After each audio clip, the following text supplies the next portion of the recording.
Chapter 12. Steve! Mom's loud cry from downstairs startled me. Steve? Where are you? Get down here for your dinner. Coming, I shouted back. I lowered the mask. I try it on later, I decided. I walked quickly to the dresser and pulled up my sock drawer. Smoothing the long spidery hair over the ugly face, I set the mask down carefully in the drawer. Then I hid it under several pairs of socks and closed the drawer. I hurried down to the kitchen.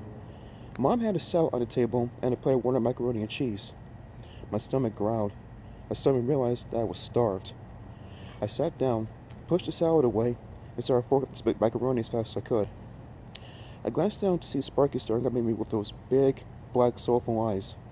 He saw me looking at him and tilted his head. Sparky, I said, you know what, macaroni? Remember? He tilted his head the other way, as if trying to understand. I slipped him a couple of noodles. He sniffed them and left them on the floor. Behind me, Mom busily cleaned out the refrigerator, making room for the groceries that I was out buying. I was dying to tell her about the scary mask. I wanted to show it to her, maybe put it on and make her scream. But I knew she asked too many questions about where I bought it, and how much it cost, and how much of my allowance I used up to pay for it. All questions I couldn't answer. So I bit my tongue and forced myself to not blurt out the exciting news I wouldn't have to be a hobo again this Halloween. That was my costume for the past 5 years, a hobo. Actually, it wasn't much of a costume. I wore one of Dad's baggy old suits with patches on the pants. Mom rubbed charcoal on my face to make it look dirty, and I carried a knapsack and a fishing pole over my shoulder. Boring.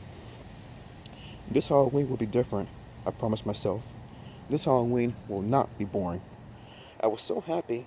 As I sat gobbling down my macaroni and cheese, I couldn't get the creepy mask out of my mind. I'm not going to tell anyone about it, I decided. I'm going to scare everyone I know.